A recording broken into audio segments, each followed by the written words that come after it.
everyone. Well, I guess we'll call this a road vlog. I just dropped off the groceries at my mother from the independent grocer thieves. Anyways, I had said earlier, and I'm sticking to it, I won't be buying meats from grocery stores ever again for a lot of different reasons.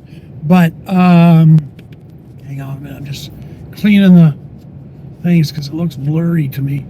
That looks better, eh? Okay, so anyways, so I'm going to a farms. I think I mentioned it before. They're called Long Lane Farms in Calabogie, and I think their website is longlanefarms.ca or .com. You guys can figure out which one it is. And if you're local, like meaning Lanark or Perth or this area out here, they're really good prices for all grass-fed, organic. Even in the winter, they're not fed that stupid kind of grain, all that stuff. All their stuff is 100% natural. Yes, it's a couple dollars more, but really, it's not. Like, if you figure out the price of hamburger 1 week, which it's not, whatever that red stuff is that looks like hamburger at the grocery stores is not hamburger. I don't know what it is. It does not smell like hamburger. I've been putting it up for years, and I'm not doing that anymore. I'm done. So when I check their prices and I'm going through it, I'm further ahead just to buy it from them. No muss, no fuss. And my neighbor with some hay, getting ready for the cows, I guess. Horses, whatever he's got. Anyways, so we're headed to Calabogie, so I haven't been this way, so I figured I would record it. So yeah, so they got like chicken, and then of course you get like chicken breasts or chicken legs. They got all that. They've got they do their own bacon. They even have, and it was really hard to get them at one time in the last, say, 20 years or so, smoked pork chops. I used to get them at the butcher in Navan, Ontario, which is east of Ottawa. They were the only ones that we were able to find the smoked pork chops. But that was like way back in the 80s. That's how long ago. And we had them out in Mountain back then when the Mountain General Store was still open. Mountain is southeast of here, an hour and a half. I used to live out there at one time. Anyways, so they had them, but they didn't have any regular pork chops in stock. Well, I mentioned it. I said, "Hey, Kristen, when are you going to have regular pork chops again?" And she says, "Well, we just got them in." This is an email. And I threw a package in there for you. I'm like, right on. So she charged me for them, but that's okay. I'm really, really happy. So I guess the package has 4 chops in it. So the whole idea of giving money to these thieves at independent grocer just bothers me. This money is going back into their farm. Yeah, it's a couple extra dollars here and there, but then on bacon, it's cheaper. They have the bacon ends, is what we used to call bacon ends. I'm like, they're kind of like a scrappy bacon, but people don't like it because they don't look like a strip of bacon. I'm like, no, I love those, man. You can use them for all kinds of things, right? You can fry them out, throw them in beans, all kinds of things. So anyway, but no, I'm tired of it. Even the chicken doesn't taste right at the grocery stores anymore. Nothing tastes right. So I'm done with it all. Every 2 weeks when I go groceries, I'll let her know. They do have a thing where you join like their club. It's called Meat Share, and then you get a small meat share or a medium or a large. Small meat share. It works out to, I think it's $115 a month worth of meat that you're getting, but you pay $345, but then you make it in payments. She's still got to explain all that to me because I'm sure I'm not getting this 100% right. But whatever it is, it's like super convenient. So of course you can do the big freezer orders. They've got all that. They just need time. You can't just drive up, knock on the door and go, "Hey, I need meat." You let them know by email or texting, or if they got phone numbers.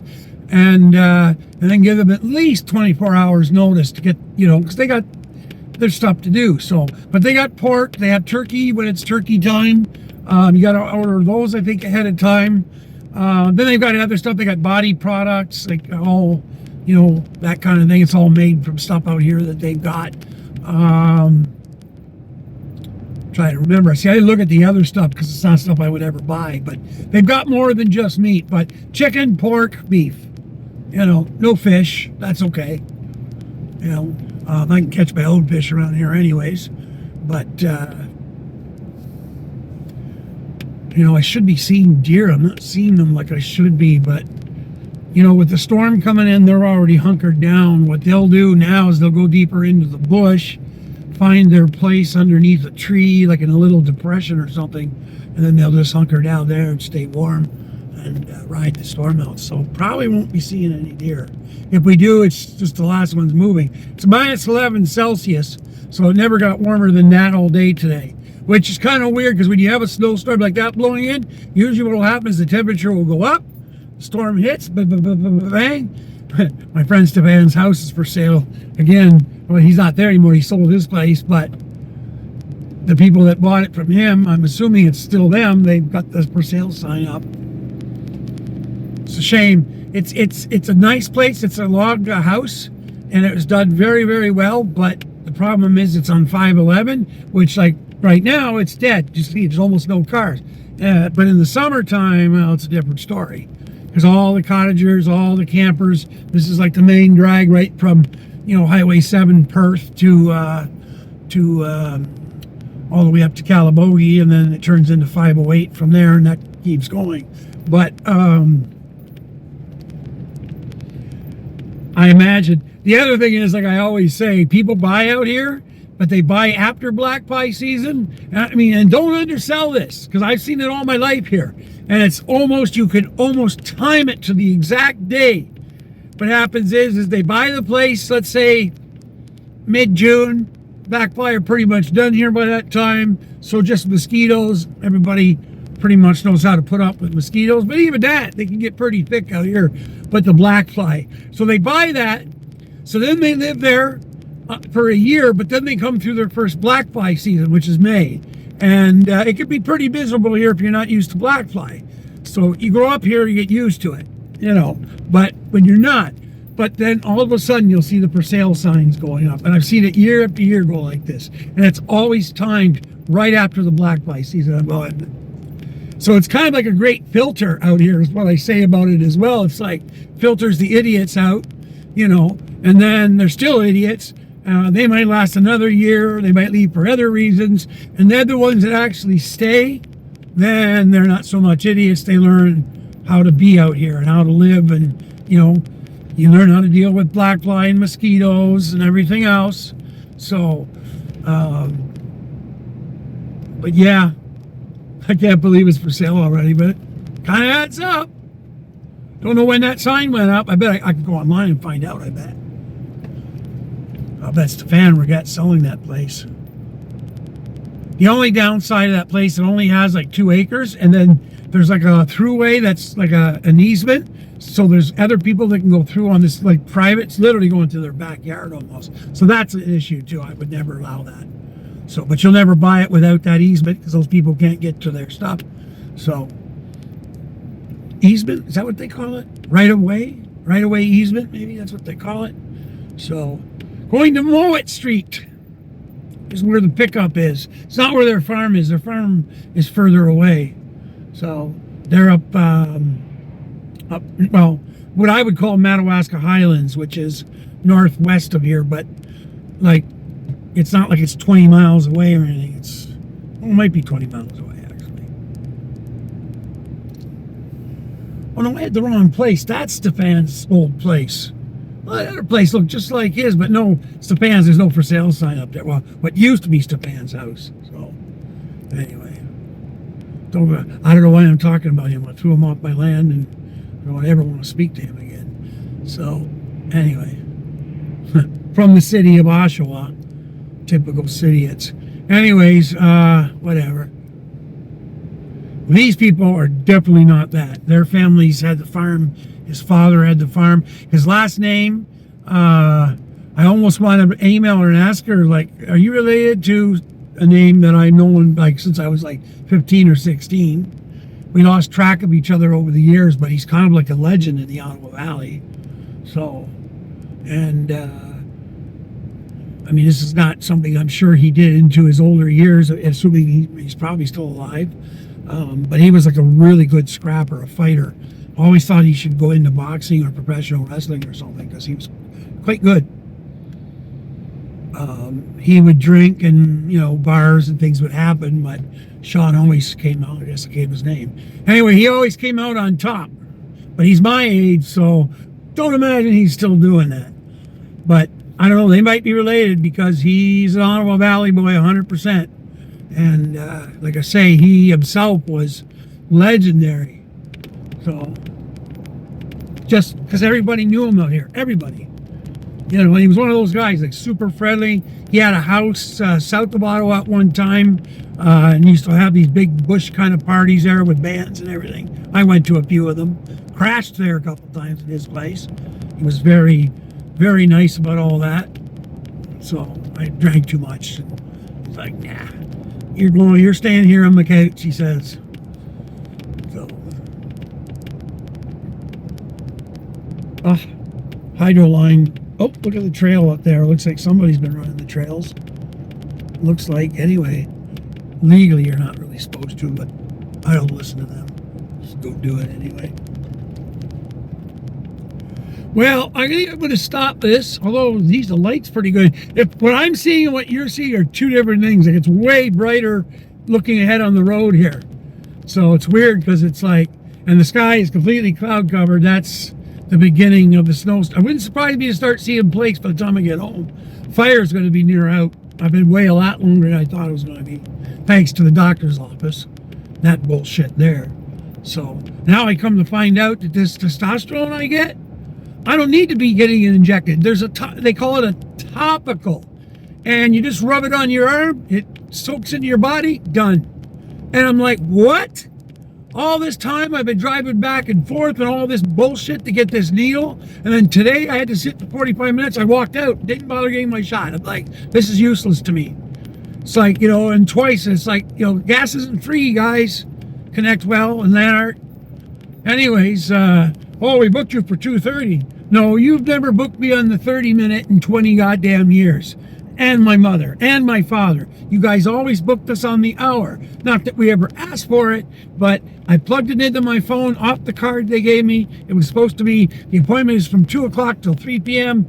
Well, the injection takes less than 30, 40 seconds. So 2 minutes, I'm in and out. At 45 minutes, I sat there and waited. And then I finally go up. I said, listen, I'm done. I'm not waiting anymore. Well, let me go talk to her and see if she's got, forget it. I said, the fact that you even have to go back there. So I don't want to abuse the front desk people. It's not really their fault, but then it is too. It's like they're ones organizing all this stuff. So, but anyways, they're nice people, but like, I'm not going to put up with being treated 45 minutes to go in for a less than 3 minute shot. No. That happened twice now in the last 2 months. So no reason for that.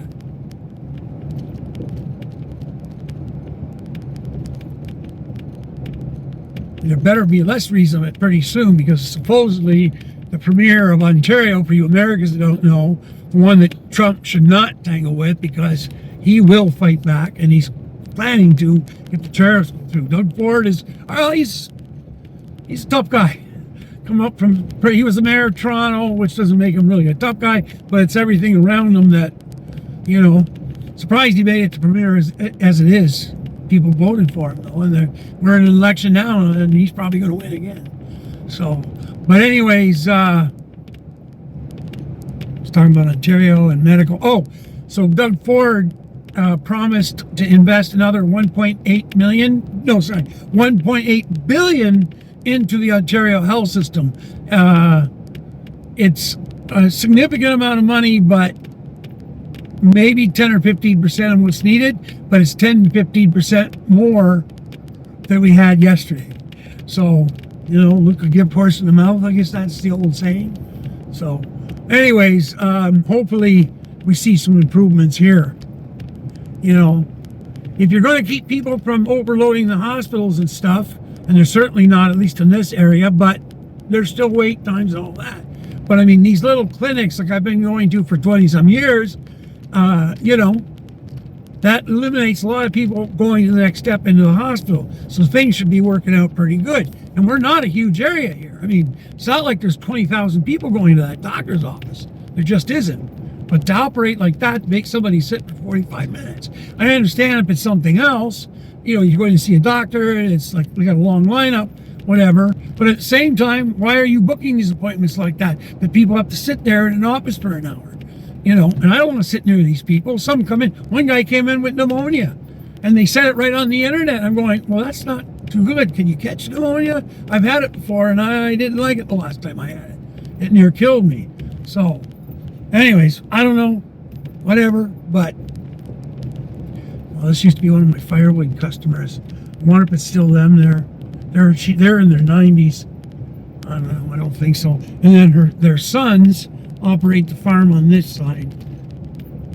But her and her husband were, like the last time I delivered firewood, she's a tough old bird. She used to give me things like pies and they used to grow wild garlic and wild onions, all kinds of stuff I've never seen before. So anyways, oh, this asshole owes me money. Is that him? Yeah, that's the asshole. Anyway, another story from the past. Tyler something or another married into the Forsyth family who destroyed the one restaurant we had in Lanark, Idiots, and then turned it into a house and just kind of went like this to everybody here. I'm like, we put up with this stuff. Anyway, so I am packing it up and moving.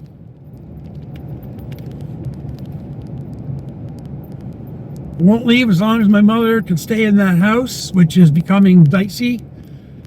Today was a really bad day working with her on the shopping and everything. I mean, I'm telling her something, as soon as it leaves my mouth, she's already forgotten. So that's like not good. Not good. And I'm talking to her about her eating because she hasn't been buying the groceries like she used to be. She says she's eating less. I said, well, not because of money. I said, don't ever do that. We have the money for groceries. I buy all the groceries for my mom and myself. And there's lots of money for groceries. I always make sure we have lots. So, but her lists are getting smaller and it's like, no, this is no good. Okay, I think I got to say goodbye to you guys as I'm coming up to town. I know approximately where Mowat Street is, but it's going to be dark by the time I get there and I don't want to be rolling around. I was hoping to film right into town. 17 minutes. We'll see.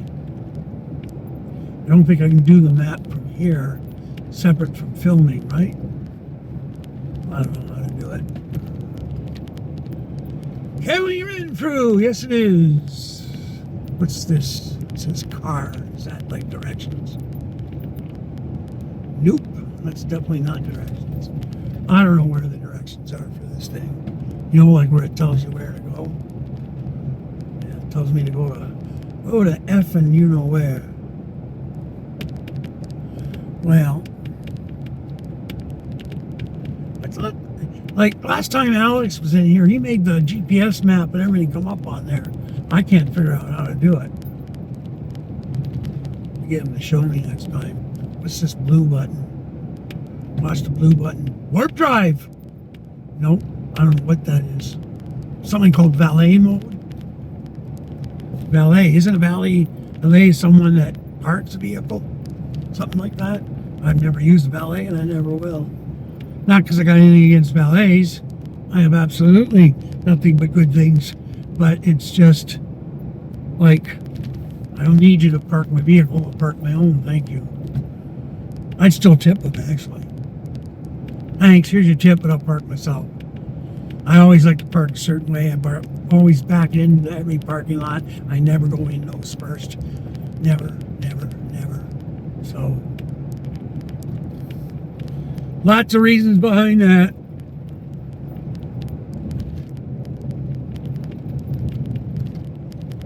I think he flashes lights thinking my brights are on. No, maybe not. There it is, the Redneck Bistro. That's Mowat Street's in behind there. Pretty sure I know exactly where the Redneck is. We'll wing it, we'll see. I know the address. I even know what the house looks like thanks to Google.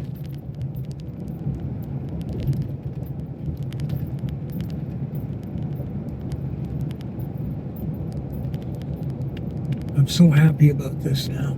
It's worth the extra 30-minute drive for groceries. I don't even have to do it the same day I do groceries. I'm just doing it today because, you know, the snowstorm's coming. So I'm making sure.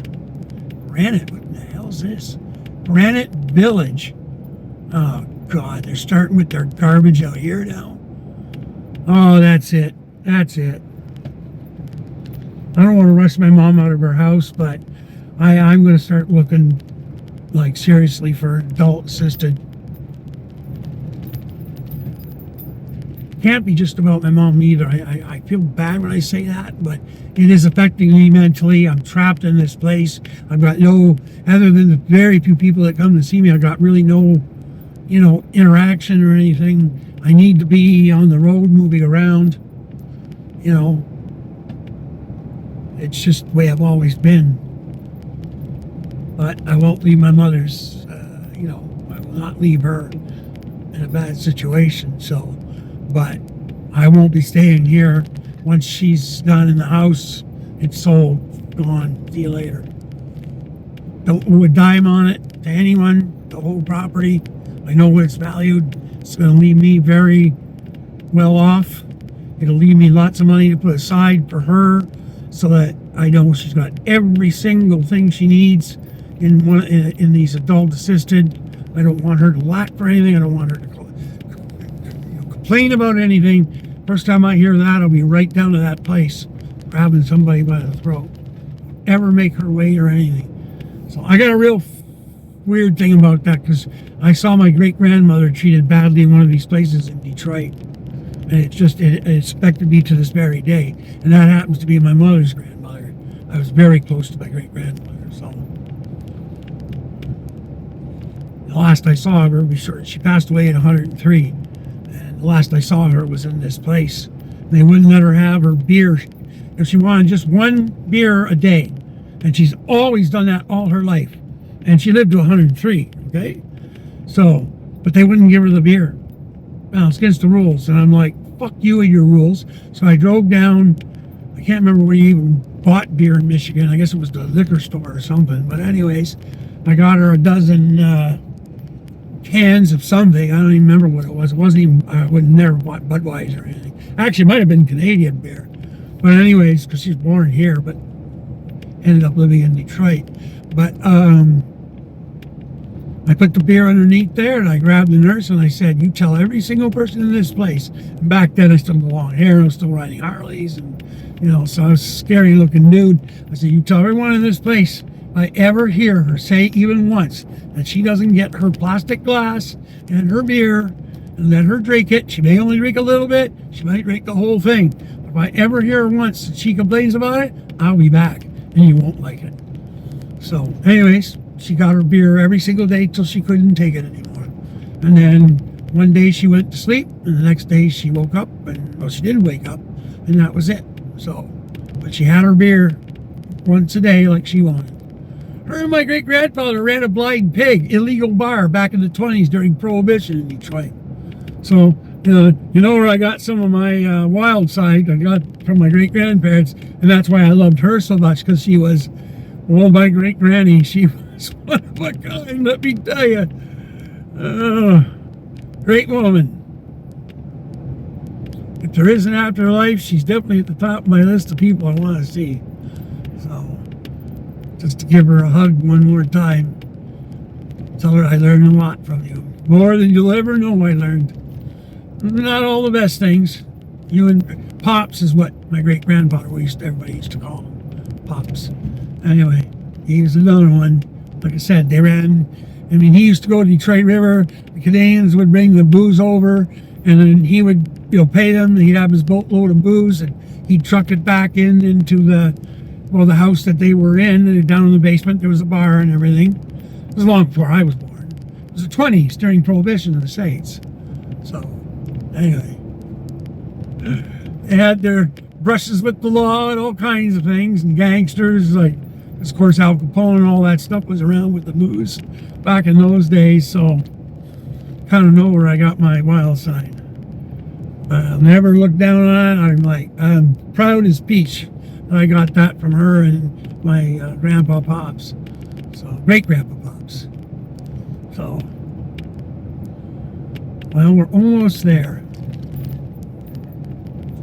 It's literally dark, but if you look at the video, at least the screen I'm looking at, it looks bright. We're here. Okay, let's see if I can get this right the first time. Otherwise, I'm going to have to tell you guys we're done for the moment. We'll see. We'll see. I wish it was lighter. I'd gotten here sooner because Calabogie Lake's here. I could have done some filming here at the lake, show you guys. There should be people ice fishing on it. Now, the thing with Calabogie Lake, though, is that this guy's going to pull out, this fucking idiot. Literally pulling out as I'm going by. You in a rush, pal? Maybe you shouldn't be living out here, especially on the road you're coming out of. I know a lot of people there. See, they lower the water, they open the dam, so you'll see the open spot. I don't know if you guys can see that or not. But anyways, when they lower it, it affects, it's part of the Mississippi River system that goes near my place. Anyway, you won't see any ice that's down here, but you'll see them further up where the ice is super solid, so. This clown right up my ass. He's gonna get fucking whacked in the fucking head.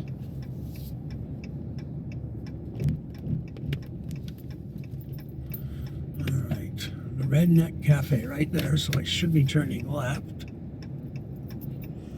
And then Mowat Street, I think, runs crosswise. Am I actually remembering this? Am I actually really remembering this? Ooh, bar's full. Like the old days, eh? I've never been in the Redneck Cafe. At least I remember. If I did, I was very drunk. I certainly wasn't driving. Well, look at there, folks. Mowat Street. Tell me I don't know. I don't remember stuff. Okay, I don't remember stuff. And this should be the house here. Doesn't look like there's anybody there.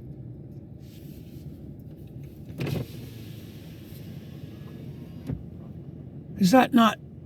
Oh, I can't see nothing here. Okay. Unless this is 18. I don't see any blue sign. No, there's... What's this here? I swear that was 18 Mowat. That car hasn't moved in ages. Well, there's a freezer there. Am I just supposed to pull in?